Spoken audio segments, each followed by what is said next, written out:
midfield, down to about the 46-yard line. Thomas Smith, number 27, with a few yards. Stopped by Damon Freisen.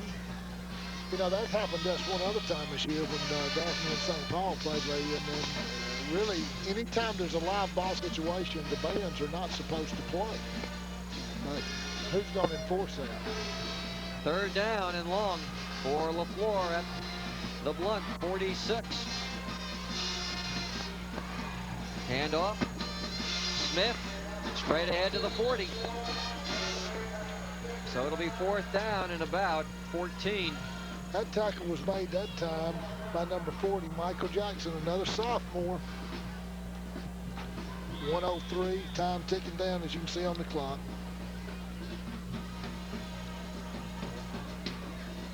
Fourth down, they'll try to keep the football here.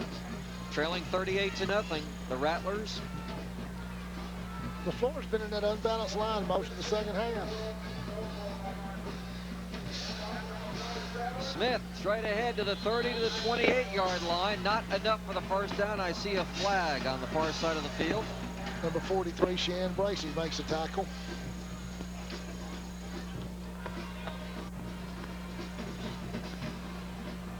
What was that? Illegal participation. They had 12 people on the field, I guess. They don't need that many. That's not fair.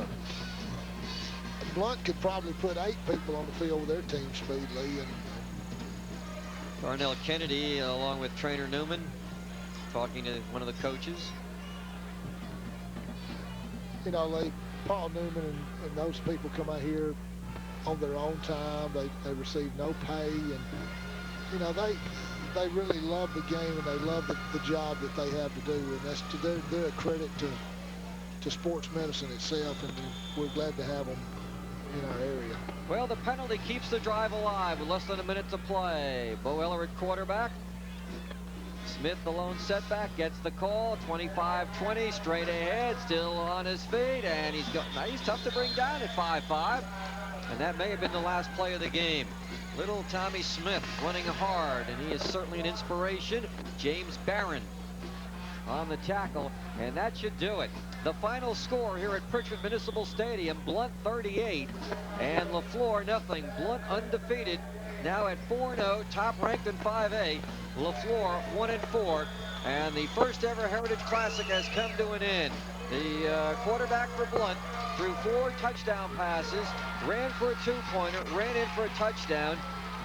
He was not the whole story of the game for Blount, though. Their defense excelled. I sure did. Aaron James, if I had to pick a most valuable player, would be my most valuable player. But if I had to pick a secondary one, it'd be the entire defense of the Blount Leopards. Well, Rick, we certainly enjoyed being a part of the Heritage Classic. And, of course, my thanks to our Comcast cable crew for the wonderful shots and the action here this afternoon. We hope you enjoyed the football game, and you'll return with us Friday night when Blount hosts BC Rain. We'll call it an afternoon at Pritchard Municipal Stadium. For Rick Cleveland, I'm Lee Shervanian. Thanks, everyone, for listening. This has been the Comcast Cable High School Football Game of the Week.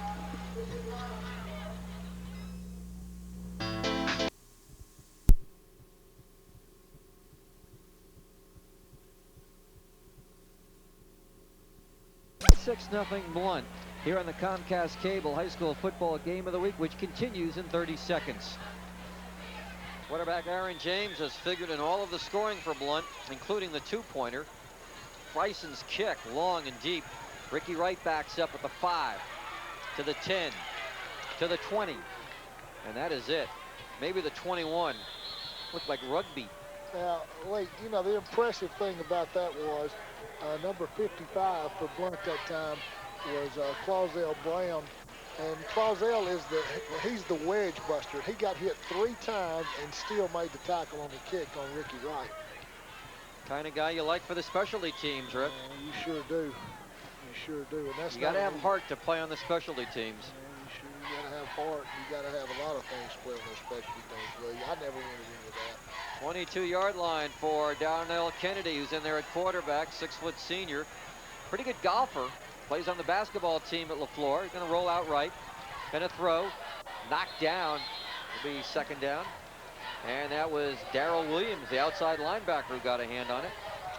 another pointer right there for the youngsters. When you're quarterback and you're sprinting out, you want to try to set your feet.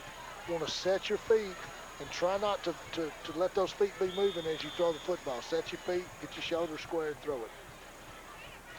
1:17 remaining in the second quarter. Well, we got a great crowd here, Lee, as the camera scans over our crowd. We got almost a packed house here. A few seats over where the Blount band's sitting, but we got a great crowd. They were estimating about 12,000. The place seats about 10. Last year, for the Viger-Blount game, they said they put some 15,000 into the whole complex. Eller's the quarterback. He'll go down, toss it out, and for extra few yards goes Robert McCune. Boy, I tell you, he was almost on the ground when he pitched that, and McCune was right there to get the lateral and pick up a few extra yards to bring it up to the 27-yard line. It's going to be third down and about 5. Well, that was an awfully dangerous pitch, but he knew exactly where he was going. Mr. Malone, Quentin Malone, was right there to make the play, and right as Quentin brought him down, he pitched the football. 26-0 Blount.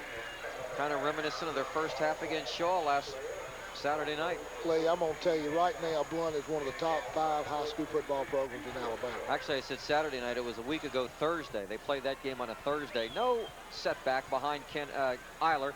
He'll run it, Eller up the middle, and he has the first down up near the 35-yard line. A quarterback draw. Bo Eller running straight ahead.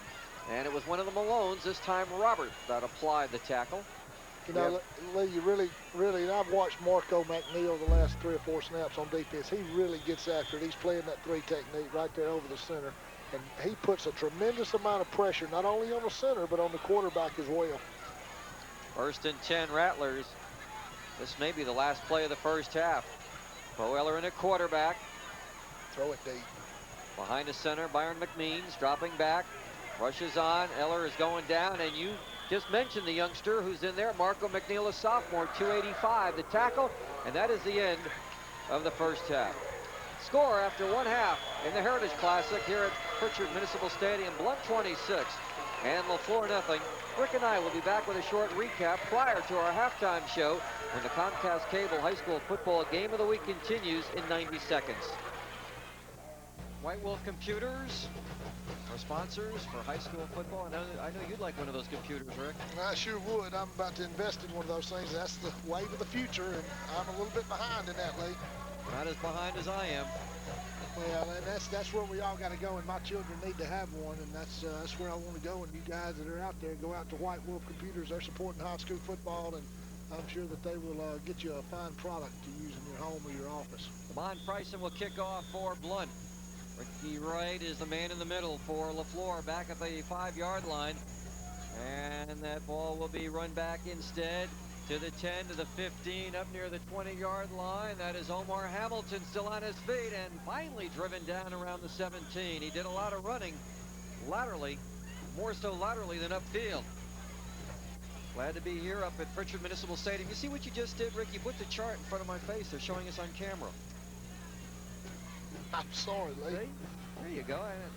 There's my 5 seconds of fame. Well, Don Hawes and Chucky Boy will be giving you a rough time this weekend. Yeah, because I had the chart in my face. First down and 10. Where'd that camera come from, Lee? I don't know. I think that's our from the Goodyear blimp. First and 10 from the 20. It's Bo Eller starting at quarterback. He's been rotating with Darnell Kennedy. And a wide open offense. 2 wide out to the left, 2 to the right. Now they send 1 in motion.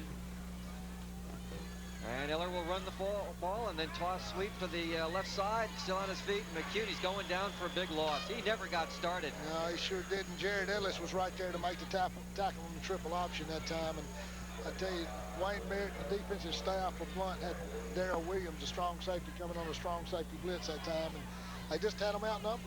Had the Leflore outnumbered that time. Rick, you don't have to be a rocket scientist to know that when you have an offense against Blount, you can't start out losing yardage on first down. You've got to get yourself in 2nd and short. Now you got 2nd and long.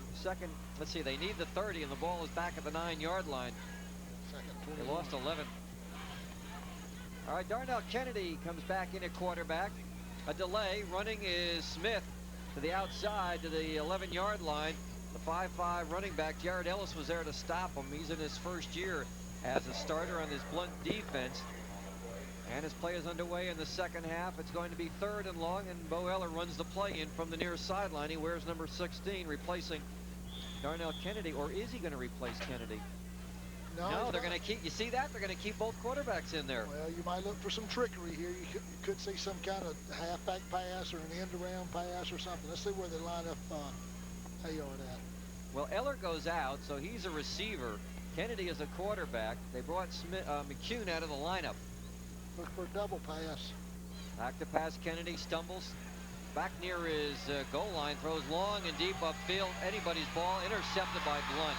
You can't throw like that against their defense. It's intercepted by Jonathan Fritz. Granted, it's as good as a punt. It's better. It's better than a punt. They'd have punted from their end zone.